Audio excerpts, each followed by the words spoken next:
Nous allons voir maintenant comment choisir un thème que l'on achète. Une erreur commune pourrait être de penser que je vais regarder le visuel des thèmes pour commencer. Sauf que, comme on l'a vu dans la vidéo précédente, il y a 2183 thèmes disponibles. Donc si je commence à regarder en prenant le critère visuel comme premier point, je vais vraiment y passer un temps fou, ça ne sera pas du tout efficace. D'autre part, ce qu'il faut bien comprendre, c'est que lorsqu'on achète un thème, en plus du thème, il y a des modules qui vont être fournis gratuitement. Donc j'achète un thème et finalement des modules complémentaires pour le prix d'un thème. Un thème coûte entre, vous le voyez, une centaine d'euros maximum. Donc là, on a des tarifs à 110, 160, 140 euros, 84 euros. Évidemment, tous ces prix sont en hors taxe, comme on s'adresse à des professionnels, hein, donc pensez bien à rajouter la TVA. Mais donc le principe est que vous allez acheter le thème et qui sera à vous une bonne fois pour toutes. Vous ne pouvez l'utiliser que sur un seul site. En plus de ce thème, donc des modules seront inclus. Ces modules, si je devais les acheter séparément, ils me reviendraient certainement plus cher que le thème.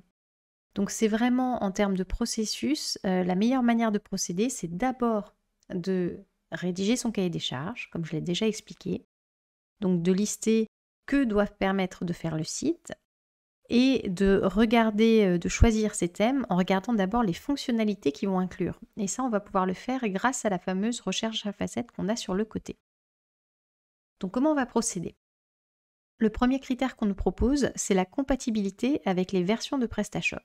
Pour savoir dans quelle version de PrestaShop je suis, c'est simple, il faut aller dans le back-office et ici, vous voyez que le numéro de la version est indiqué. Donc là, je suis sur une version 1.7.8.7. Il y a 4 chiffres, alors que côté PrestaShop Add-ons, je n'ai que 3 chiffres qui sont proposés. Ce sont les 3 premiers et ça correspond donc aux différentes versions de PrestaShop. Il faut savoir que ça commence toujours par un 1. Ensuite, on a 4, 5, 6, 7. Donc ce deuxième chiffre est le plus important parce que c'est vraiment un gros changement. À chaque fois qu'il y a eu un changement de chiffre comme ça a correspondu à des fonctionnalités très différenciantes ou même une manière de structurer le code qui est différente. Donc ce premier chiffre-là va compter. Ensuite, le troisième chiffre, c'est un changement de version majeur. Et puis le quatrième chiffre, c'est des petites mises à jour en fait. Donc le point 7 ici, là le dernier, correspond à des petites mises à jour. Et c'est pour ça qu'il n'est pas repris ici, puisque ça ferait vraiment trop de versions à proposer et on n'arriverait plus à lire grand-chose. Donc nous, comme nous sommes en 1.7.8.7, eh bien je vais sélectionner 1.7.8. Vous voyez qu'il y a 30 thèmes qui n'étaient pas compatibles. Si vous achetez un thème, et ce sera la même chose pour un module qui n'est pas prévu pour votre version de PrestaShop, vous ne pourrez pas l'installer. Ça ne fonctionnera pas. Donc ça, c'est vraiment le point indispensable à vérifier en amont.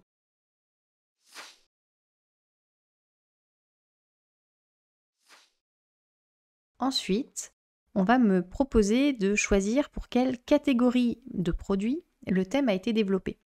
Un thème, quand il est développé pour une catégorie, ça veut dire qu'il va inclure des fonctionnalités qui sont pensées pour cette catégorie de produits. Je vous donne un exemple. Quand je vais sur un site qui vend des vêtements, quand je suis dans la fiche produit, une fonctionnalité que quasiment tous les sites vont proposer, c'est le guide détail. Cette fonctionnalité guide détail, je ne vais pas la retrouver sur un site qui vend de l'alimentaire par exemple, parce que ça n'a aucun intérêt. Donc c'est vraiment un exemple qui vous montre que si le thème a été pensé pour votre catégorie de produits, donc votre marché, il sera plus pertinent.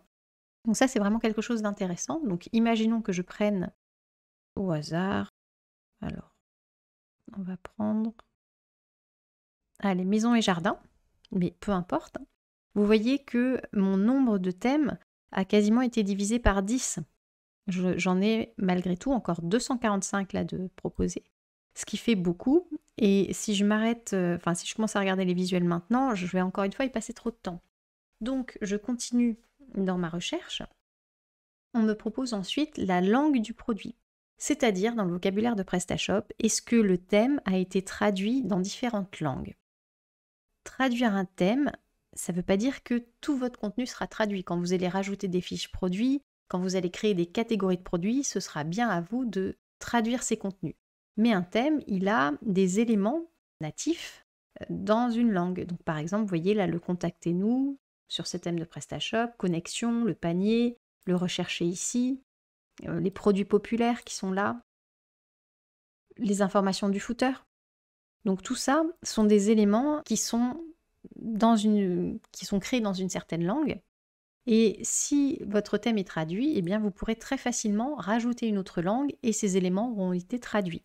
Donc ce sera un gros gain de temps, d'une part parce qu'il faut trouver des traductions, mais d'autre part, il faut aussi trouver dans PrestaShop où est-ce qu'on traduit ces éléments, ou dans n'importe quel CMS, ce sera le même principe.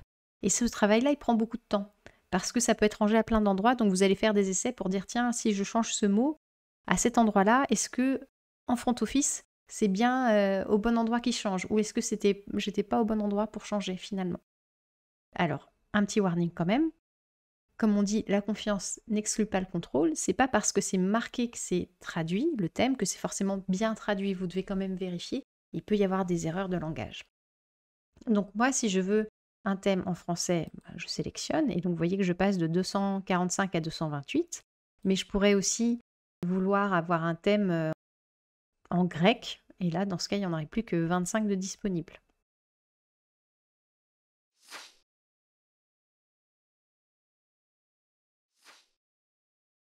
Fonctionnalité suivante.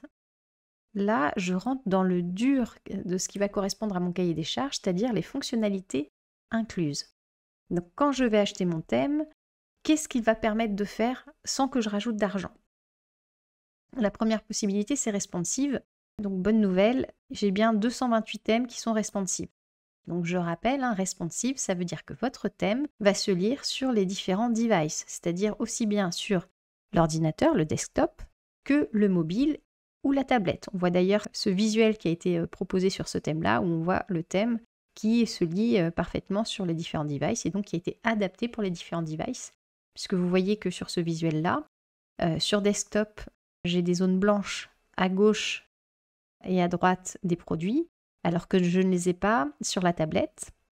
Et sur mobile, vous voyez que les catégories d'articles qui sont mises ici les unes à côté des autres sur desktop et sur tablette sont les unes sous les autres sur mobile. Donc voilà, ça a bien été adapté en fonction de la largeur d'écran. Donc je peux sélectionner la fonctionnalité, mais tous les thèmes vont y répondre heureusement. Visuel inclus, ça veut dire que vous aurez des images libres de droit qui seront fournies dans le thème.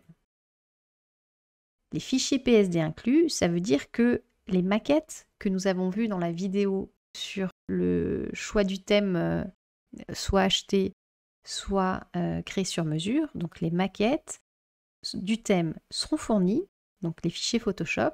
Et l'intérêt, c'est que si on veut créer de nouvelles pages sur mesure, eh bien, on va pouvoir se reporter à ces maquettes pour regarder la taille des polices, les couleurs, les espaces, etc. Donc ça ira plus vite pour un web designer de recréer une maquette du thème, enfin une maquette pour de nouvelles pages qui n'ont pas été maquettées, en repartant de ces maquettes-là. Donc ce sera, dans ce cas-là, ce sera appréciable. Couleurs personnalisables, cela veut dire qu'on va pouvoir modifier les couleurs du site. Alors un site a toujours des couleurs par défaut. Donc si je regarde sur ce site-là, par exemple, là, Allman, vous voyez qu'il a deux couleurs. Il a le noir, on va dire, et ce jaune orangé. Eh bien, le fait d'avoir un éditeur de couleurs me permettra de changer facilement le jaune orangé en vert, par exemple, si je le souhaite. Et ce qui fait que de nombreux éléments du site, par exemple les boutons d'action ont peut-être été prévus en jaune orangé de base, etc., eh bien, changeront instantanément en vert. Et donc, je vais pouvoir personnaliser beaucoup plus rapidement. Donc, c'est une fonctionnalité que je vous suggère de cocher.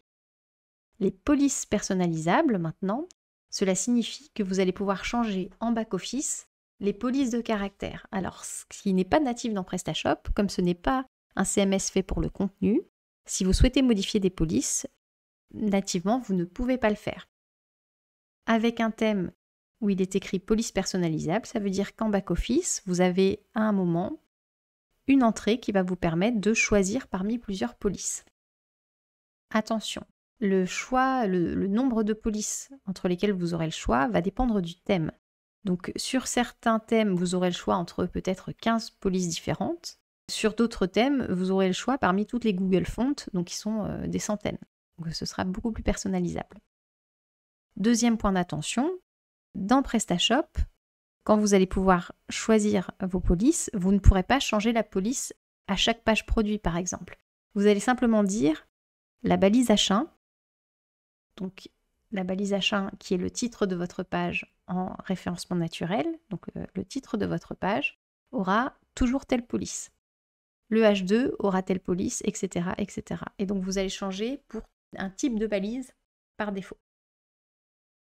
Je peux ensuite choisir d'avoir un menu riche.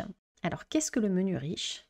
Par défaut dans PrestaShop, nous avons un menu simple. Donc si je retourne sur mon front office, vous voyez ici que dans mon menu, j'ai simplement homme, femme. Je n'ai pas de visuel, je n'ai pas de colonne, j'ai simplement du texte. À l'inverse, si je vais sur la place de marché de PrestaShop, PrestaShop Add-ons, le menu est un menu riche. Comme vous le voyez, j'ai des colonnes avec des textes en gras, et puis d'autres qui ne le sont pas. J'ai des pictos qui ont été mis devant les entrées. J'ai des visuels également sur le côté. Si je vais sur, par exemple, les services, là j'ai uniquement des pictos assez gros et des visuels. Voilà. Donc un menu riche va vous permettre d'être beaucoup plus libre sur ce que vous allez mettre en avant dans votre menu.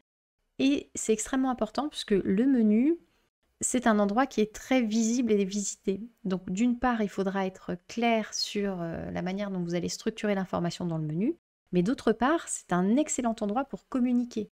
Donc si je vais sur un autre site, par exemple Yves Rocher, donc un des leaders de la cosmétique, le leader même de la cosmétique, de la vente en ligne de cosmétiques en France, si je vais sur le site d'Yves Rocher, vous voyez que ils ont un menu riche et par exemple, ils utilisent ce menu pour mettre en avant le produit star, ici.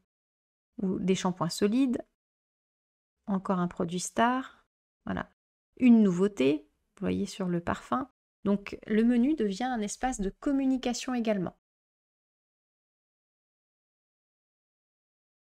Dans les autres fonctionnalités qui sont disponibles, alors, on me propose optimiser pour le SEO, donc le référencement naturel, bien sûr, ça va m'intéresser. Effet de zoom sur le visuel produit. Eh bien, si j'ai envie qu'on puisse zoomer sur mon produit sur la fiche produit, je sélectionne l'option. Optimiser pour le mobile, mobile first.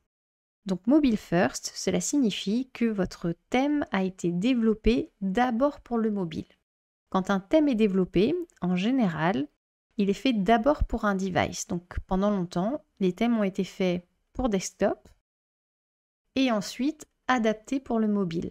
Mais quand on fait une adaptation, on passe moins de temps que ce qu'on a prévu au départ. Donc, quand on est mobile first, vraiment, le mobile a été mis au premier plan et ensuite, on a adapté.